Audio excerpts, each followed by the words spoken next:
somos apresentados a Mimori Touka, um garoto que tem tanta personalidade quanto como um saco de pancadas. Ele se acostumou a uma vida de isolamento devido à sua criação traumática e pais abusivos, então agora ele tenta impulsivamente desaparecer no fundo e evitar problemas. Neste momento, a presidente da turma, Suhu, está sendo intimidada pelo valentão da classe, On-ma, que roubou seu livro sem motivo, e ninguém realmente se importa o suficiente para ajudá-la, especialmente o professor, que claramente odeia seu trabalho. Como ninguém está intervindo para salvar Suhu, Mimori decide agir pela primeira vez e se levanta de seu assento para pedir a On-ma que devolva seu livro. On-ma fica surpreso que ninguém como Mimori ousaria enfrentá-lo. No entanto, quando ele está prestes a começar a intimidar Mimori também, o Shadif da classe, Takuto, fala e diz a On-ma para se acalmar. On-ma tenta apelar para Takuto e diz que quer ensinar a Mimori seu lugar como um personagem de fundo, mas Takuto não pretende deixar isso acontecer. Para deixar claro, ele não se importa com Mimori nem com Suhu, ele apenas não quer que On-ma cause mais problemas porque é irritante ouvi-lo. On-ma não gosta disso, mas como Takuto é o alfa, ele não tem escolha a não ser obedecê-lo e se acalmar. On-ma devolve o livro de Suhu e se senta, mas como ele precisa se manter entretido, ele começa a intimidar silenciosamente o garoto à sua frente, Yazu. Finalmente, o professor fala e diz a On-ma para parar de mexer com Yazu. Ele realmente não se importa, mas se On-ma intimidar Yazu tanto que ele acabar pulando de uma ponte, então ele não receberá seu bônus anual. Mas, se Yazu quiser pular de uma ponte após seu bônus, o professor não tem problema com isso, desde que ele faça um salto mortal. As coisas ficam quietas no ônibus depois disso, mas então todos os alunos são repentinamente transportados para uma sala onde são recebidos pela deusa Fichous. Ela explica que seu reino, Alin, convoca guerreiros valentes para lutar contra o malvado Imperador Demônio sempre que ele aparece. A última vez que o Imperador Demônio apareceu foi há 200 anos, e ele foi felizmente derrotado pelos esforços valentes dos heróis anteriores. No entanto, o grande Imperador foi revivido mais uma vez, então Alin convocou os alunos para serem os próximos heróis do reino de Alin. Os alunos ainda estão muito confusos com tudo o que aconteceu até agora, então pensam que tudo isso é uma pegadinha ou talvez todos tenham morrido em um acidente de ônibus. O professor chama a atenção de todos e diz que também não tem certeza do que está acontecendo, mas por enquanto todos deveriam apenas ouvir Fichous. Fichous agradece, pensando que ele entende o que ela está dizendo, mas na realidade ele está apenas cegado pelo BBA. O professor, pervertido à parte, leva um momento para avaliar a situação. Este prédio não parece nada com o que ele já viu antes. Há uma deusa na sua frente e ele não sente que está em um sono. Então há apenas uma conclusão a ser feita. Eles realmente foram convocados para outro mundo. Tundra esclarece que a deusa quer que eles derrotem o chamado Imperador Demônio, mas ele quer saber o que acontece se eles se recusarem a cooperar. A deusa diz a eles que, infelizmente, não tem o poder de mandá-los de volta para casa se não quiserem se tornar os heróis de Alien, mas ainda há uma maneira de voltarem à Terra. Isso envolve um ritual de invocação reversa que requer um elemento maligno, e a única maneira de adquirir esse elemento maligno é obtê-lo do coração do Imperador Demônio ou absorver o elemento quando ele é liberado após a morte do Imperador Demônio. Luamama ainda não vê razão para que nenhum deles arrisque suas vidas para lutar contra o Imperador Demônio quando Fichous essencialmente o sequestrou. Então Fichous faz a única coisa que pode e implora para que reconsiderem ser os salvadores deste mundo. Suhu se apresenta como a presidente da turma e diz que, mesmo que Fichous se refira a eles como salvadores, ainda são apenas estudantes do ensino médio,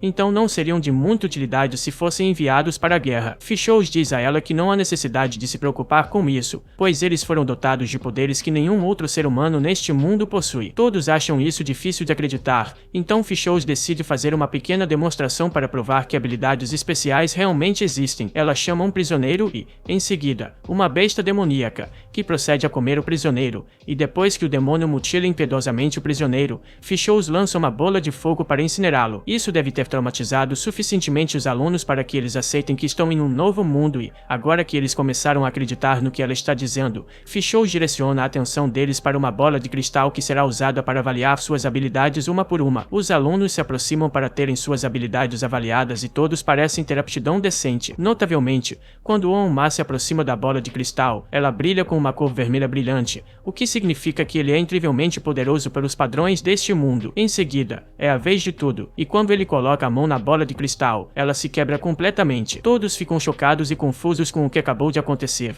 Então a deusa explica que isso significa que tudo é de rank S. Rank S é o topo da linha quando se trata de poder e está muito acima de todos os outros. Ter um único herói de rank S já é muito sortudo, mas, à medida que o teste de aptidão continua, é revelado que Sue também é de rank S, pois ela quebra a esfera de backup que trouxeram, e não termina aí, pois há um terceiro herói de rank S que quebra a segunda esfera de backup em estoque. Fichous está incrédula com o quão maravilhoso o elenco de heróis está se revelando, então ela pergunta quem será a próxima pessoa e essa pessoa é Mimori. Ele coloca a mão na cristal e ela começa a brilhar com uma luz púrpura, mas a luz emanada da esfera é muito mais fraca do que com os outros. Então, ele pergunta a Fichous qual é o seu rank, mas ela o ignora completamente e pede para a próxima pessoa se aproximar. Mimori está acostumado a ser ignorado, então ele apenas aceita e segue em frente, mas então ele percebe que a última pessoa a ser examinada foi Uzi e a esfera mostra uma massa escura no centro, o que significa que ele é o herói sombrio do grupo. E, conforme seus registros mostram, o herói sombrio costuma ser muito mais poderoso do que qualquer outro herói do grupo. Então, essencialmente, todos precisam ter cuidado porque o garoto quieto acabou de pegar sua arma. Depois disso, a deusa deu a todos instruções sobre como verificar seus status. Quando Mimori olha para suas estatísticas, percebe que suas estatísticas são meio ruins. A deusa criou essa janela para que os heróis pudessem obter informações precisas sobre suas habilidades onde quer que estejam. Então Mimori olha um pouco mais de perto e percebe algo chamado habilidade inerente. Habilidades inerentes são habilidades únicas para qualquer herói e podem geralmente ser usadas imediatamente, mas algumas podem precisar ser despertadas em um nível mais alto. Mas já houve explicações suficientes por agora. Então Vicious diz a todos que agora eles realizarão um ritual muito necessário para seu sucesso. Ela chama Mimori à frente e explica que ele é de rank, e, conforme os registros mostram, os heróis de menor rank sempre atrasaram os mais poderosos. Portanto, ela está tomando a decisão executiva de descartá-lo. No entanto, matar um herói apenas por ser fraco seria moralmente ambíguo demais para ela, então decidiu dar a Mimori uma chance de ganhar sua vida de volta. Em vez de matá-lo, ela o enviará para algumas ruínas, e se ele conseguir sobreviver, poderá viver como quiser no mundo. Mimori pergunta se essas ruínas são perigosas, e Vicious responde que, claro, as ruínas são perigosas. Não seriam terrenos de execução se fossem seguras. Mimori tenta falar para sair dessa, dizendo que tem uma habilidade inerente de concessão de status anormal, então isso deve ser útil para a equipe de alguma forma, mas, para seu desgosto, a deusa lhe diz que feitiços e habilidades de status anormal neste mundo são totalmente inúteis, já que quase nunca funcionam como pretendido, e mesmo quando funcionam, não são muito úteis. Miur tenta apelar para a moralidade da deusa e diz que ela não pode simplesmente descartá-lo quando foi ela quem o convocou para cá sem seu consentimento, mas o nome dela é literalmente Vicious, então não acho que ela se importe. Enquanto Mimori tenta aceitar seu destino, Yasu toca seu ombro, e Mimori pensa que Yasu vai defendê-lo, já que costumava ajudá-lo quando ele era intimidado na Terra. No entanto, agora que tem poder, Yasu se transformou em um idiota como os outros, então zomba de Mimori por ser fraco e o condena ao seu terrível destino. A essa altura, Mimori percebeu que ninguém se importa com ele sendo descartado, e todos os outros alunos apenas querem que ele vá embora. Então ele se levanta para aceitar seu destino enquanto Vicious lhe joga uma bolsa mágica como um presente de consolação. No entanto, pelo menos uma pessoa sabe que isso não está certo, enquanto Sobu intervém e pede a Vicious para reconsiderar o descarte de Mimori. No entanto, Vicious está decidida a descartá-lo, então apenas derruba Sobu para que ela não possa reclamar sobre isso. Mimori não aguenta mais a crueldade e zombaria, então tenta usar sua habilidade de efeito de status anormal para paralisar a deusa, mas, infelizmente, como uma deusa, ela sempre tem um escudo anti-status anormal, que não usa desde a era da Alta Elite. Ela zomba de Mimori por falhar em seu ataque. Sem mais demora, quer que todos testemunhem enquanto esse perdedor é teletransportado para sua condenação. Nesse momento, Taku dispara um tiro que deixa um enorme buraco na parede, mas enquanto a deusa ora para ele esclarece que não está tentando salvar Mimori ou algo assim. Ele só queria testar seus poderes e não percebeu que causaria tanto dano. Alguns dos colegas de classe de Mimori se alegram ao vê-lo ser descartado, enquanto outros permanecem indiferentes, e a única pessoa que o apoiou foi nocauteada. Então, enquanto está prestes a ser teletransportado, Mimori desiste de seu papel de personagem de fundo e mostra o dedo do meio para Vicious, prometendo fazê-la se arrepender disso algum dia. Mimori acorda nas ruínas abandonadas e tenta abrir sua tela de status, mas seu sistema informa que ele não pode fazer isso devido ao baixo nível de luz na área. É então que ele se lembra da bolsa que recebeu,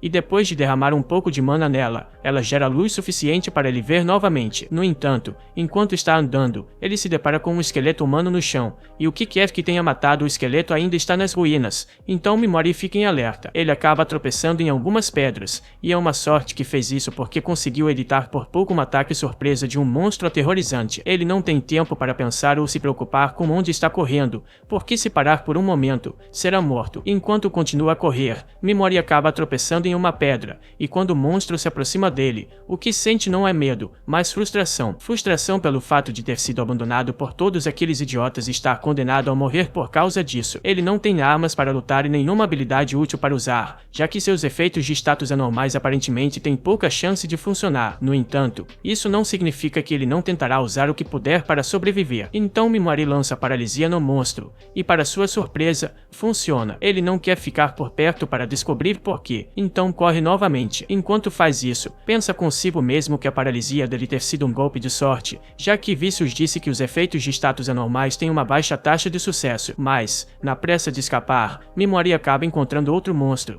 que parece uma mistura de galinha e barata. Seja o que for, vai matá-lo se ele não fizer algo rapidamente. Então Mimori levanta a mão e lança a paralisia novamente, esperando que falhe, mas milagrosamente funciona de novo. Uma vez pode ser sorte, mas 2 vezes seguidas significa que a taxa de sucesso de seus efeitos é muito maior do que a deusa alegou. É possível que os efeitos de status de Mimori sejam diferentes dos fracos que são nativos deste mundo, mas mesmo que ele possa se defender com seus feitiços, isso não lhe servirá de nada se ele ficar sem mana para usá-los. Ele tem apenas um ponto de mana restante, então uso para lançar veneno no monstro, e uma vez que faz isso, o monstro começa a morrer lentamente. Além de ter uma alta taxa de sucesso, os feitiços de Mimori também têm uma longa duração, então ele pode simplesmente esperar o monstro morrer. Ele oficialmente tem 0 pontos de mana restantes, então não sabe o que acontecerá se tentar usar seus efeitos de status novamente. No entanto, ele não tem muito tempo para se recuperar, pois o primeiro monstro o alcançou. O efeito de paralisia que ele lançou anteriormente deve ter se desgastado,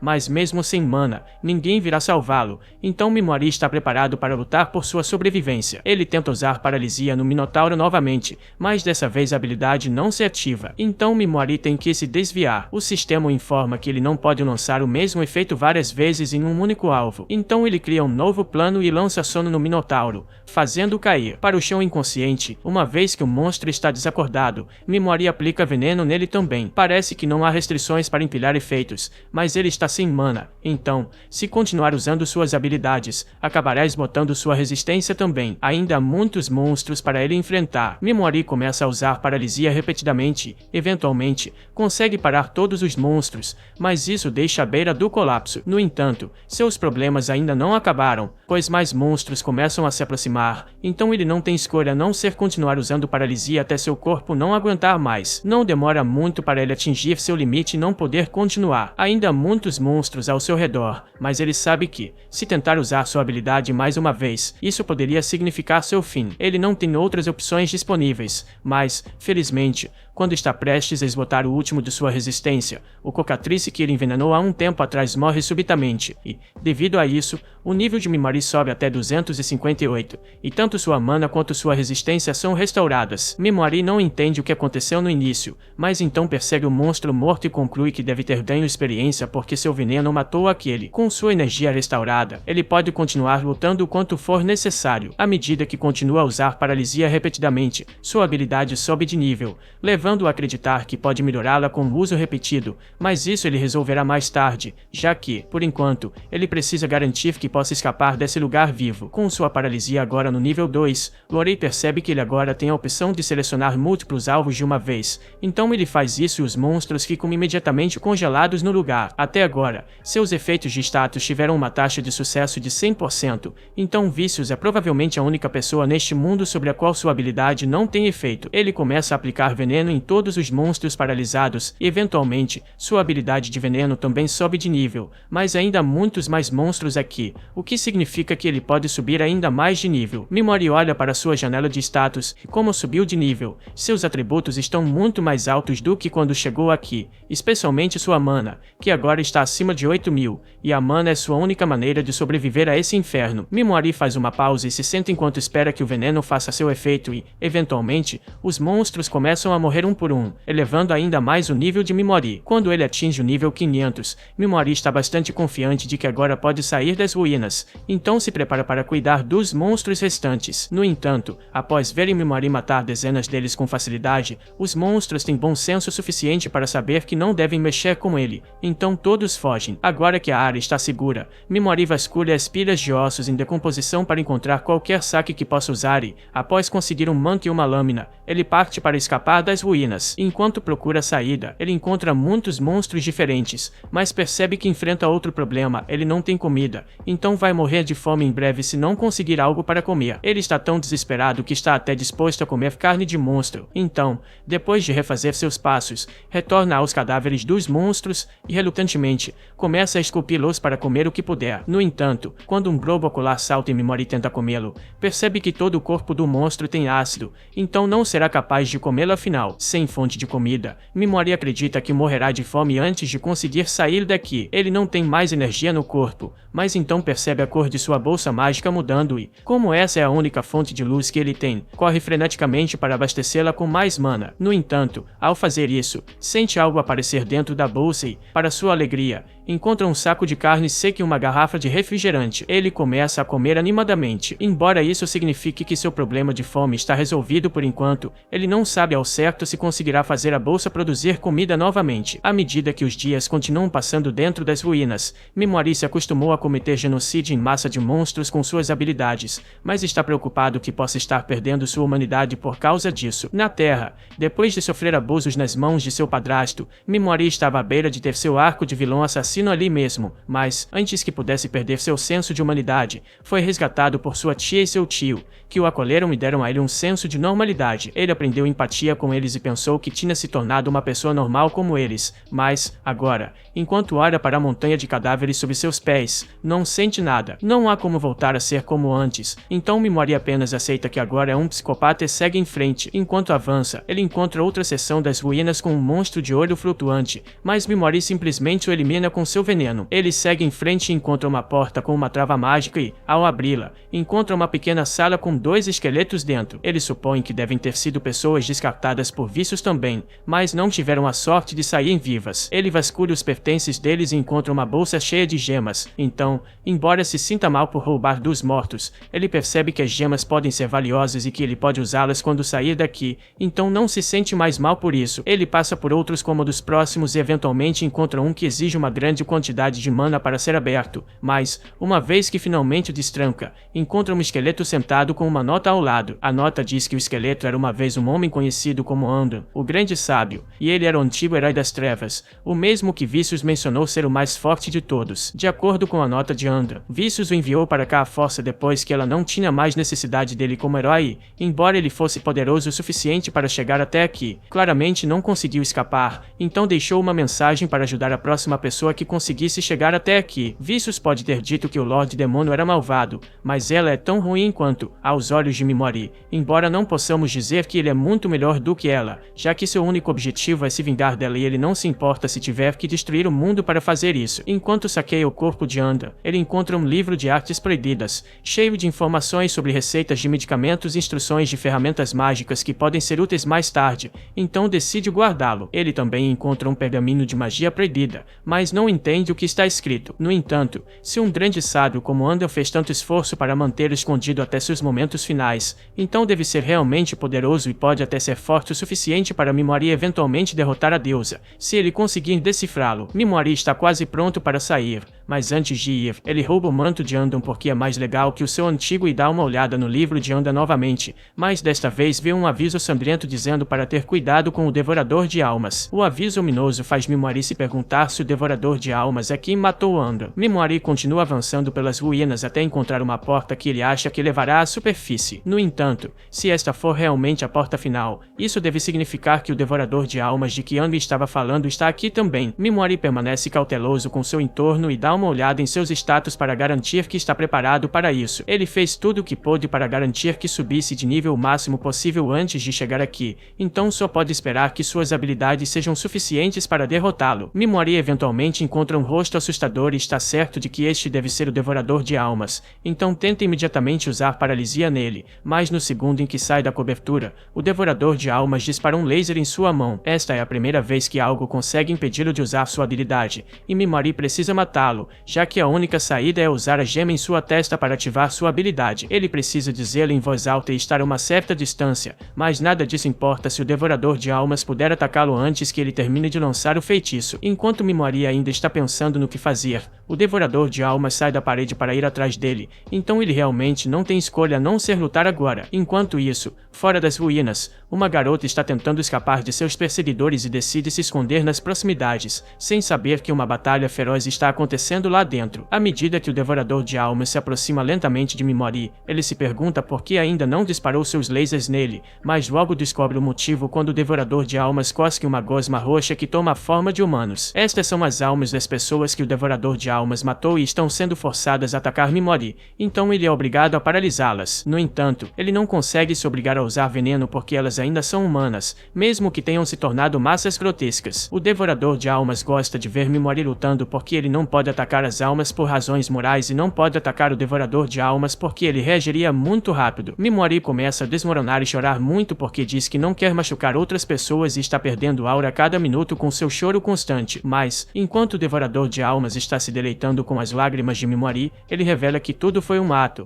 pois ele paralisa o Devorador de Almas. Ele sabia que nunca conseguiria acertar uma paralisia no Devorador de Almas a menos que conseguisse fazê-lo baixar a guarda, então fingiu estar no meio de uma crise mental apenas para que o Devorador de Almas não suspeitasse de nada. E agora que o Devorador de Almas está paralisado, Mimori realmente não se importa com o que acontece com as almas se ele matar o Devorador de Almas. Mesmo que ele tenha passado tanto tempo tentando se tornar um cidadão inofensivo e cumpridor da lei, tudo o que lhe importa são os fatos. Aquelas marionetes de almas estavam tentando matá-lo, então poderiam ser bebês. Ele ainda vai envenená-las de qualquer maneira. O Devorador de Almas luta para se mover de frustração por ter perdido para Mimori, e isso faz Mimori saber que monstros poderosos podem tentar superar sua paralisia, mas isso causa danos adicionais aos seus corpos. Isso é interessante tudo, mas ele não quer perder mais tempo aqui, então lança veneno no Devorador de Almas e o destrói de uma vez por todas. Ao fazer isso, as almas que o Devorador de Almas consumiu são libertadas e todas aparecem na frente de Mimori para agradecê-lo por libertá-las. Elas torceram por ele enquanto tentava sobreviver às ruínas e nenhuma delas realmente se importa com o fato de ele ter saqueado seus corpos. Mimori então é abordado por Andy e ele só tem uma coisa a dizer: ele quer que Mimori derrube a deusa e vingue a todos eles. As almas dos mortos passam para o outro lado depois disso, e, embora Mimori normalmente não aceitasse a solicitação sem algum tipo de compensação, ele já estava planejando derrubá-la de qualquer maneira. E agora que o monstro final foi derrotado,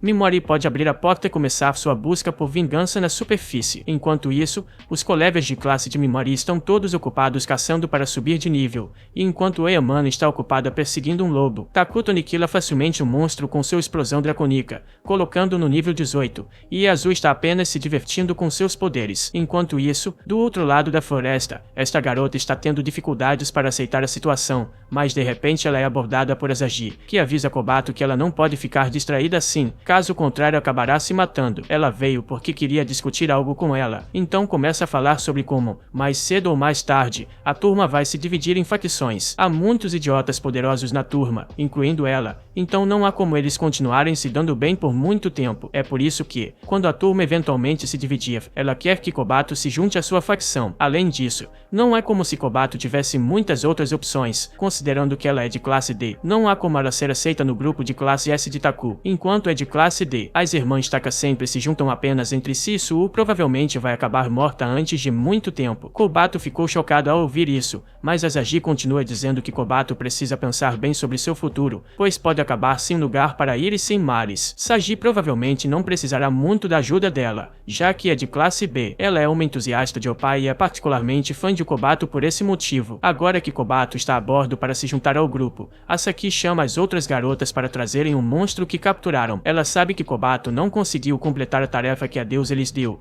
então preparou as coisas para facilitar para ela. Agora tudo que ela precisa fazer fazer é matar o monstro indefeso, e Sagia incentiva a fazer isso, a menos que queira acabar sendo descartada como Mil. Kobato não quer fazer isso, mas sabe que não tem escolha, então engole seus princípios e mata o monstro. Aqui elogia Kobato por fazer um bom trabalho e diz que ela é oficialmente parte do grupo, mas Kobato ainda está lutando para aceitar o que acabou de fazer. Em outro lugar, Suu acabou de acordar do coma e a dor em seu estômago a lembra do que deve ter acontecido com Mimori depois que a deusa lhe deu um soco no estômago, e ela se sente muito culpada por não ter conseguido impedir isso. Suu começa a reclamar para Vicious, que está realmente tentando interpretar o papel de Karen com todas as lágrimas falsas, mas ela diz que a eliminação dos fracos é a política do reino de Allen, então não há nada que ela possa fazer a respeito. Vicious também informa Suu que ela não tem muito tempo para se lamentar sobre isso, já que, enquanto ela estava desmaiada, seus colegas de classe foram para a floresta para ver se conseguiam matar monstros ou não, e muitos deles acabaram não cumprindo os requisitos do teste e foram eliminados. Suu pergunta se Vicious pretende matar qualquer herói que ela considere fraco, mas Vicious afirma que é a política de Allen, então não é culpa dela. Mesmo que ela seja uma deusa de Alameda, Suu vê como as coisas estão indo, então quer deixar claro para Vicious que não aprova a forma como as coisas estão sendo conduzidas. Vicious não vê qual é o problema, já que é senso comum que todas as pessoas inúteis devem ser eliminadas. Então,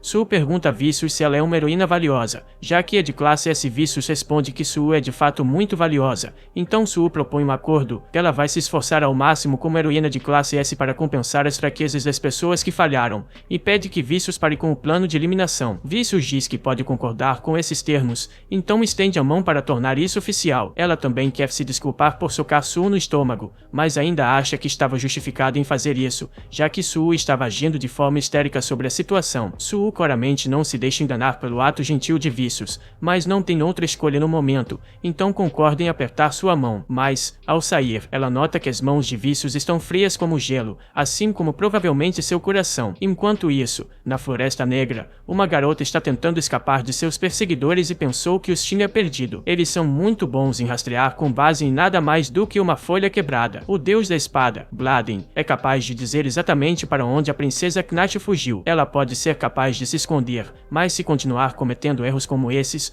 os vigias sagrados certamente alcançarão mais cedo ou mais tarde. Ao mesmo tempo, Mamori está prestes a sair para a floresta na esperança de encontrar uma cidade, mas antes de fazer isso, verifica suas estatísticas uma última vez e nota que apenas sua mana é excepcionalmente alta, em 50.000, enquanto o resto de suas estatísticas gira em torno de 5.000, mas ele já sabia disso, então o que ele realmente quer confirmar são as novas habilidades que adquiriu com a elevação de nível de suas habilidades. Agora ele é capaz de dissipar paralisia e veneno à vontade, ou parcialmente dissipá-los apenas para evitar matar seu alvo imediatamente. Isso vai ser muito útil quando se trata de extrair informações, então decide testar isso no próximo monstro que encontrar. Nesse momento, ele ouve um barulho nos arbustos, então vai verificar e encontra um monte de lodo se amontoando em um único lodo menor, e decide ficar ali e assistir enquanto o lodo menor passa por seu arco de bullying. Uma vez que o lodo menor aprende a revidar, Mamori fica satisfeito, então paralisa todos eles e aproveita a oportunidade para testar a opção de dissipar. Ele dissipa a paralisia dos lodos agressores primeiro para fazê-los sair,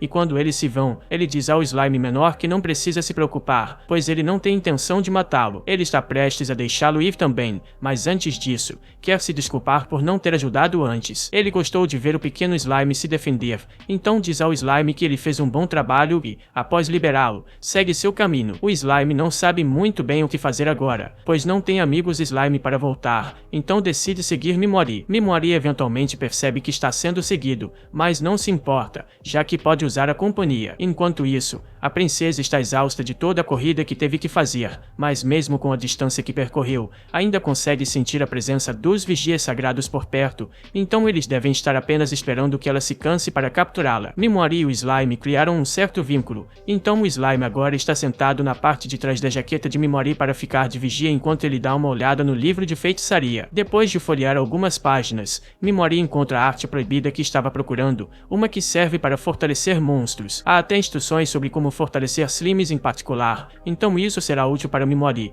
mas ele entende por que é classificada como arte proibida, já que pode causar muito caos em mãos erradas. mas, antes de fazer qualquer outra coisa, Mimori conversa com o Slime e diz a ele que está em uma missão de vingança. Então, se o Slime não estiver confortável com isso, está a sua última chance de desistir. O Slime diz que quer ficar ao lado de Mimori. Então Mimori o nomeia de Piggimaru e se prepara para continuar sua jornada. A princesa, por sua vez, sente que os vigias sagrados estão se aproximando e, embora esperasse não precisar usá-la, é forçada a ativar seu contrato espiritual. Ela oferece seu sono como pagamento e até faz uma rotina de transformação ao estilo Power Rangers. Mas, quando os vigias sagrados finalmente alcançam, ficam chocados ao descobrir que estavam rastreando a pessoa errada, já que Mimori definitivamente não é o alvo deles. Eles poderiam simplesmente ignorar Mimori, já que ele não tem nada a ver com a missão deles, mas são muito escrotos para fazer algo assim. Um deles diz a Mimori para largar todos os seus itens valiosos para não terem que matá-lo, mas o outro ainda pretende matá-lo porque será divertido. Eles também falam sobre fazer coisas terríveis com seu corpo,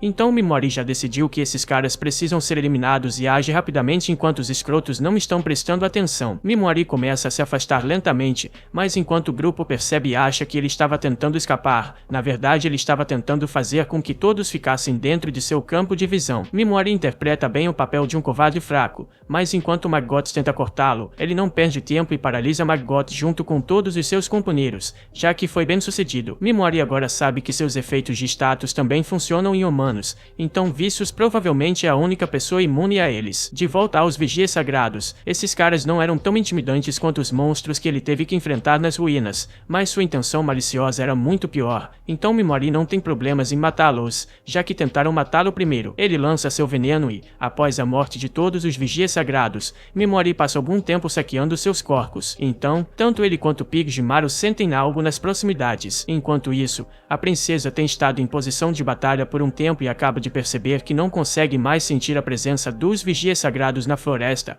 mas acha que deve ser alguma armadilha para fazer com que abaixe a guarda. No entanto, ela sente alguém mais na floresta e fica apavorada. A presença desse cara não é imensamente poderosa, mas por algum motivo, os espíritos têm medo dele. Então ela ouve algo atrás de si e ataca, mas acaba sendo Piggimaru, que estava agindo como uma distração para Mimori. Com as costas da garota voltadas, Mimori a paralisa. Ele percebeu a intenção dela de atacar, mas não era por malícia. Então Mimori ficou curioso e achou que poderiam conversar um pouco. Embora ele não a deixe se mover como precaução, ela pergunta o que ele quer com ela. Mimori explica que não é da região e precisa de ajuda para aprender sobre a área, então esperava que ela pudesse se tornar útil. Ela pergunta sobre os outros 4 que estavam na floresta e Mimori diz que os matou. A garota fica chocada. Então Mimori pergunta se é um problema ter matado os outros, mas ela diz que está apenas surpresa por Mimori ter conseguido derrotar os vigias sagrados sozinho. Ela percebe que Mimori não está mentindo, provavelmente devido a uma de suas habilidades, então concorda em responder a qualquer pergunta que Mimori possa ter em troca de salvar sua vida dos vigias sagrados. Mimori pode perceber que a garota não é uma má pessoa, então confia um pouco mais nela agora, mas ainda há algumas coisas que prefere manter para si mesmo, assim como a garota. Eles concordam em não se intrometer nos assuntos pessoais um do outro. Enquanto o tempo da paralisia conta, Mimori faz muitas perguntas e descobre que este lugar nem é Allen, mas sim um lugar chamado Reino de Yel. Então, a deusa o mandou para o reino de outra pessoa. Mimori ainda tem uma última pergunta para a garota, então ele tira uma página do livro das artes proibidas e pergunta se ela entende. A garota consegue reconhecer que é uma espécie de escrita antiga, mas é tudo o que ela pode dizer, já que não consegue lê-la também. No entanto, ela diz que pode conhecer alguém que pode entender essa escrita, então conta a Mimori sobre a bruxa dos tabus, que possuía um vasto conhecimento de técnicas proibidas e foi considerada perigosa demais, sendo expulsa de sua terra natal. Mimori pergunta onde deve ir se quiser encontrá-la, e a garota o instrui a ir para a terra dos monstros de olhos dourados, que é uma parte traiçoeira do continente. Mimori agradece pela valiosa informação, mas a garota não sente que fez o suficiente para saldar sua dívida, já que Mimori salvou sua vida. Mimori diz que ela não precisa se preocupar em fazer mais do que isso, então eles se separarão agora. A garota está bem com isso, desde que Mimori esteja satisfeito, e Mimori ele percebe que ela tem um forte senso de honra e honestidade, o que o lembra muito de sua tia, que é tão gentil que muitas vezes o fazia se preocupar com ela. Ele diz a ela que a paralisia será desfeita em alguns minutos, mas não pode garantir sua segurança, já que vai partir agora. Enquanto Mimori está saindo, ele diz que espera que a garota chegue ao seu destino em segurança. Quando Piggimaru volta, ele pergunta se Mimori não vai matá-la. Mimori responde que não faria isso, pois não encontra prazer em matar, ele apenas o faz por legítima defesa. então não há motivo para assassinar a garota inutilmente. No entanto, ele não pode garantir que a garota não vá atrás dele para atacá-lo assim que estiver livre para se mover novamente, então pede a Pidgey para ficar de olho em suas costas. Esse foi o fim do episódio 3. Inscreva-se para não perder a próxima parte.